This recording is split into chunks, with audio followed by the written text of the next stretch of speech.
Everyone. It's about 4:40 here in the East Coast of America on the 22nd of July. So we got less than 6 hours before Venus goes retrograde. So I want to talk about that.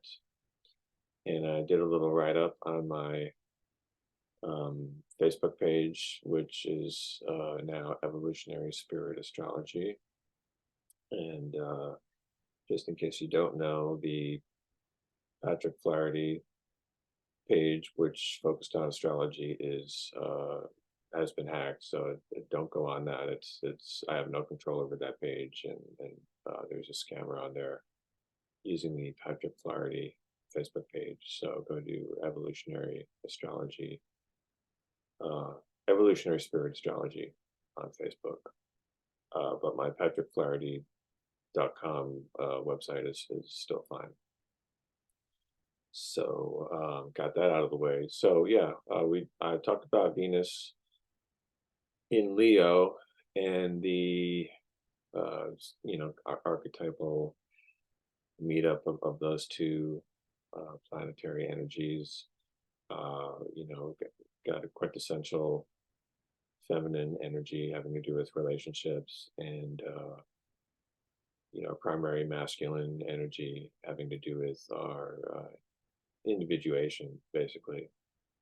And so I wrote about how, since Venus is in the sun's house, uh, she doesn't stop being Venus. She doesn't stop being into relationship, but having to sort of serve the sun, or, follow the sun's lead, uh, so to speak. So the question is, and retrogrades are certainly going to bring up questions, uh, you know, probably in the form of conflicts that we have to solve.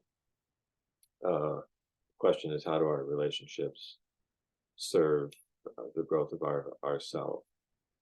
So, many of us grew up in dysfunctional homes where we had to sort of shrink down ourselves, cut off certain parts of ourselves. Could have been our anger, our sadness, our sexuality. It could have been our gifts, and probably it was pretty much all of these to some degree. And so, we grew up um, learning to sacrifice that sun energy of individuation of the sun is like about who am I becoming in this lifetime, and it's a lifetime process. We don't fully really embody our sun um, until later in life, I believe. Um, and so when we have relationships that are not serving our individuation, that's this is going to be a time to look at that, and I think this is going to be a time when that stuff is going to come up, whether we want to look at it or not. So I'm kind of giving, astrology is about kind of getting a heads up on the kinds of issues that we're going to see coming up. So yeah, the shadow side of Venus can be pretty painful. This, and especially Venus in Leo. It's like, you're not looking at me, you're not paying attention to me, you're not valuing me, um, that kind of thing. And so that's some of the painful material we may be witnessing, either in ourselves or others, or both simultaneously. Um, but there's something very interesting happening right now, and I may just share my screen briefly. Um, and that is, as Venus stations retrograde, it is forming a pretty powerful um, aspect called a yod with Pluto and Neptune. So we'll take a look at it real quick. Um, so we got Venus happens to be up here at the top, in Leo at 28 degrees. And so down here we have uh, Pluto 5 signs away at 29 degrees, uh, really just half a degree off. And then Neptune here at 27 degrees, 5 signs away at about 1 degree off. So this is a very tight yod. And a yod is formed when uh, two planets are sextile, which here would be Neptune and Pluto, and they're within 1.5 degrees of each other. So that's pretty tight. And then the third planet forms a 150-degree angle to each of these planets. So you can see, like, if you went straight down from Venus 28 degrees, you'd be right here in the middle. 28 degrees of Aquarius, right here in the middle of these two planets. So yeah, Yod is it's a Hebrew letter, and I guess it's like a V shape. Here the V shape is upside down, and it is also referred to as the finger of God. So there's whole books written on it, and I don't want to, I don't know, I don't want to get into. I think the important thing is Venus here is strongly connected with two what we call transpersonal planets right at the moment where she is retrograding, and these two planets have been in sextile position more or less since the late 40s, and that would take a whole video to talk about that and explain that. So it's not uncommon for planets to be passing by and get into a yod. But, here we have Venus basically stopping on this point for almost 2 weeks, in a tight yod configuration with these two transpersonal planets. So, we have to kind of take that as a clue. And we've got these personal planets and personal issues to work out, and there are certainly things we can do on that level. I've studied nonviolent communication. That can be very helpful. I've studied and gone through the process of somatic experiencing trauma therapy. That can be helpful in the domain of Venus and relationships. There are a lot of stuff, lots of stuff that can be helpful. But when I see this signal toward the transpersonal dimensions, right as Venus goes retrograde, I'm reminded of the quote where you often can't solve a problem at the level that it has been created on. You need to solve it at a higher level. Was it Einstein who said that? I don't know. Everyone cites Einstein as quoting as the originator of all these quotes. So I don't know, but basically, yeah, we have things that can help us on the personal domain, but sometimes you need to bring it to another level. As far as my life goes, like, I've been working on this stuff for 30 plus years, and I've gotten to the age and level of experience where I know that these issues are never going to go away, to some extent, and it does get easier, but yeah, they're not going to be healed to the extent that they're just gone. I don't believe that's going to happen, but I believe that we can relate to them on a different level. I hesitate to say higher level, maybe a deeper level. So I'd like to talk about a practice that I just sort of stumbled into doing recently called Tonglen meditation. It's a Tibetan Buddhist form of meditation and visualization. And I had read about it years ago, and the main gist of it is that you visualize somebody that you want to help.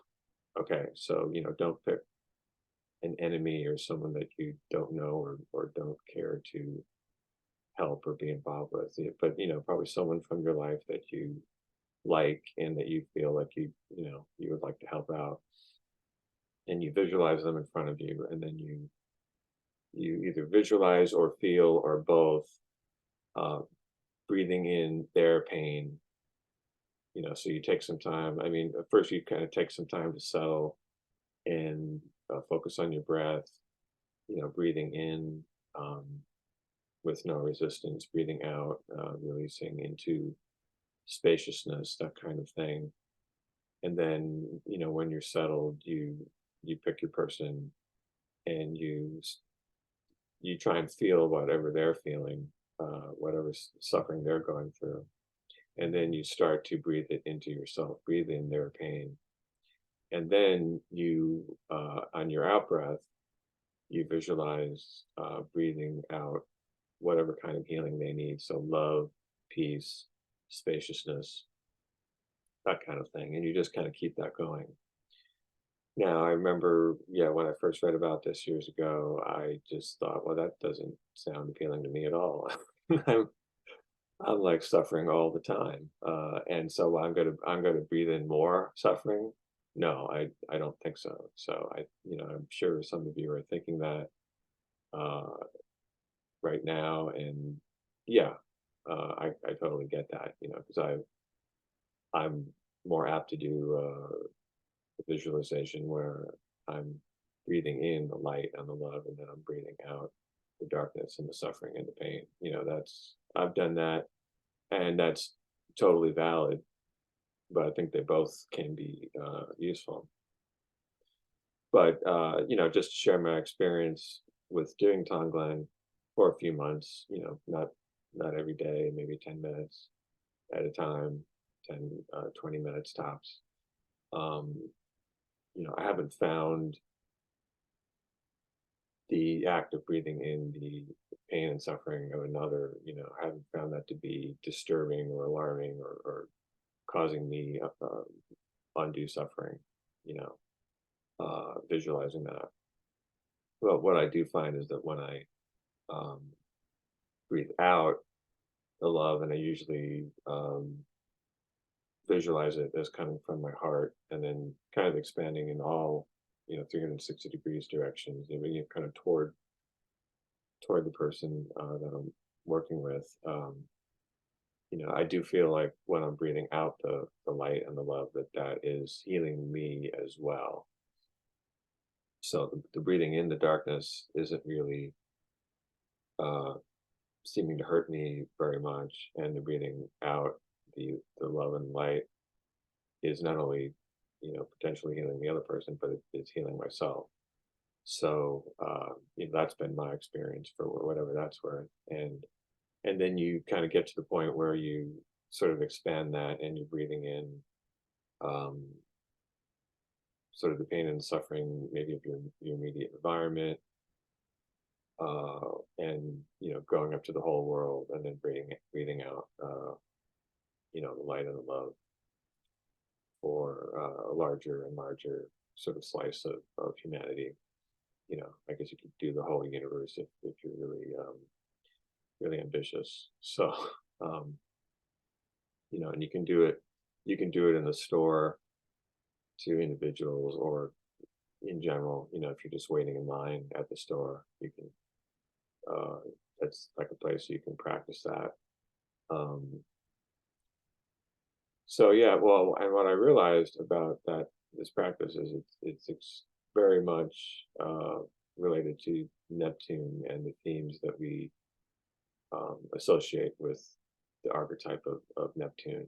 Not so much the god, but astrologically, um, sacrifice, redemption, feeling the pain of humanity, empathy, all these things. It's a totally Neptunian practice.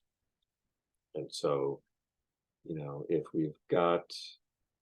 uh, we've got some of this Venus underworld shit going on, and it's difficult, it's difficult to deal with.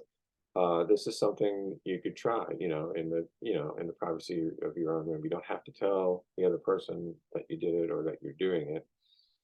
And, it's probably not going to work if you really got a strong anger charge toward them. But, if you can, try it and see, you know, how it changes things. You can also do it for yourself too. So you can visualize yourself.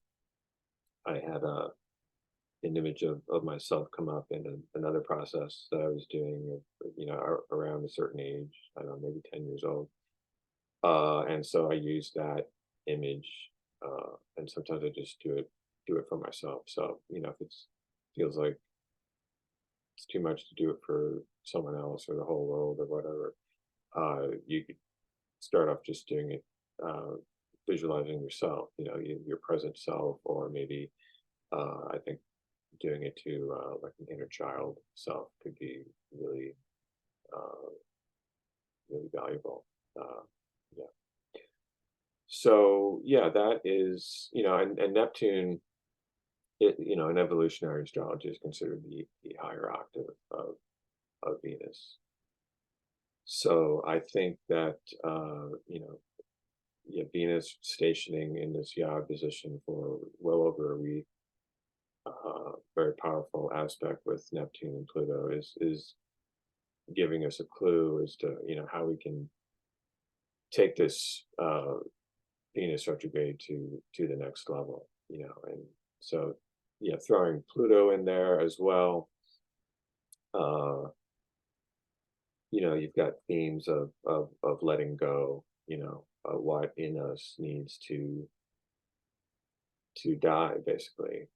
What do we need to let go of, in terms of habits or in terms of,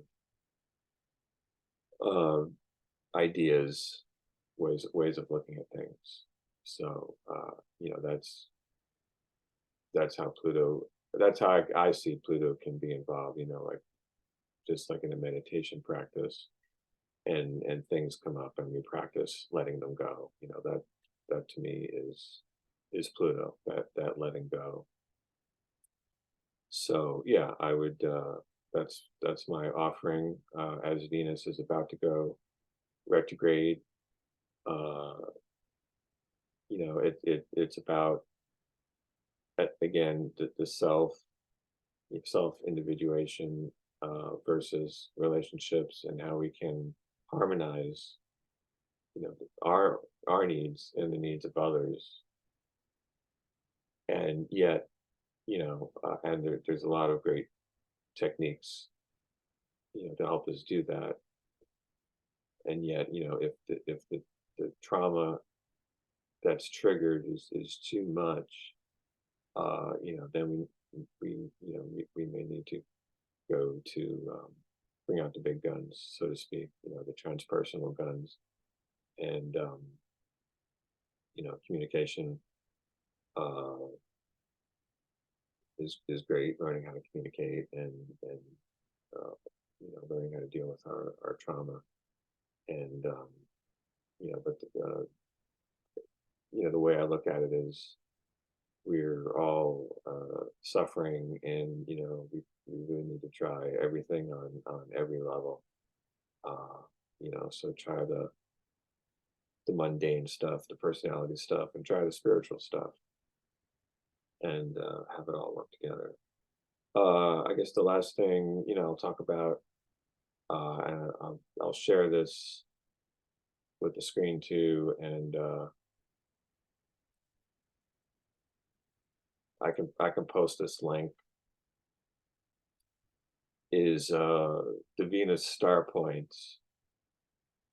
And this could be a whole, video, in itself, but basically Venus is an extremely, regular retrograde schedule, uh, retrograding about every 19 months, which adds up to 5 times in 8 years. And it's like 8 years, maybe within like a couple of days. Well, let's see.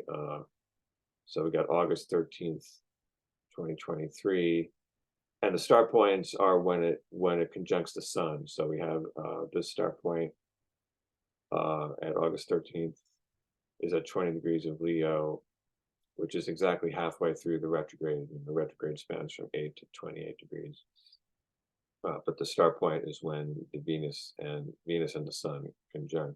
So if we go back 8 years to 2015, August 15th. So literally minus 2 days off. And here's the other thing: it's at 22 degrees Leo, so it's 2 days off. In 8 years and 2 degrees off. So the really useful thing about the Venus star points, and I don't know how magical they are. I don't know about finding your own, Venus star point, which is supposed to be wherever Venus retrograded before your birth. That's supposed to be your Venus star point. You can look that up on this chart, and see what you think. Now, just so you know, it's got to be, it's got to have an R after it. It's got to be retrograde because it fluctuates. Do a retrograde, and then it'll conjunct the sun in direct motion, and then conjunct the sun in retrograde motion, and so on. But yeah, the useful and powerful thing about these Venus star points is you can go back 8 years almost to the day, and I'll take it off share, and 2 degrees over now. Yeah, so the star points travel in a retrograde motion. So when we're going back in time, we'll add a couple of degrees. Usually it's 1 or 2 degrees.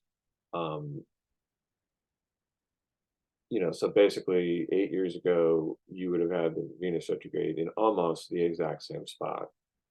So same house, same sign, and probably aspecting the same planets, pretty closely. Like if it's aspecting something now, if you go back, it's 2 degrees off, it's still aspecting that, probably. So, you can count back 8 years, from your age, and just kind of see what was happening. So I had this this hack happen. Now, Leo is my 12th house, so it's the house of hidden enemies, and we had Mars actually involved earlier on. Mars is out of the picture now, but so yeah, so this whole kind of energy of feeling like I got hit by something that's coming out of nowhere. Going back 8 years, and I think I had a band breakup 8 years ago that was kind of painful, and it had a very similar emotion. And then going back 8 years from that, I think I had a relationship breakup, and so on. So like I said, you'll have this same retrograde happening probably in the same house. Some of these Venus star points will be in the same house for your whole life or most of your life, because it takes them about a century to go through one sign. So there are some Venus star points that are going to, be in the same house for you your entire life. And this one for me started in my first house, and then it has slowly moved into my 12th house. But even when I was born, I think it was still hitting my 12th house to some degree, because it was in the early Virgo. So yeah, I'll post that link, and you can kind of check that out, see where all your start points are, and think about what was going on for you 8 years ago, and 16 years ago, and 24 years ago, and so on. Okay, so that's I think that's going to do it, and I'll try and get back to you soon. I want to talk about the nodes changing signs, because it actually very similar themes going on between um, Venus ruled Libra and Mars ruled Aries. Very similar to this Venus retrograde. It's almost like the Venus retrograde is kind of a preview of the next 18 months with the nodes in Aries and Libra, and of course you've got Pluto squaring that now, so it's definitely intensified.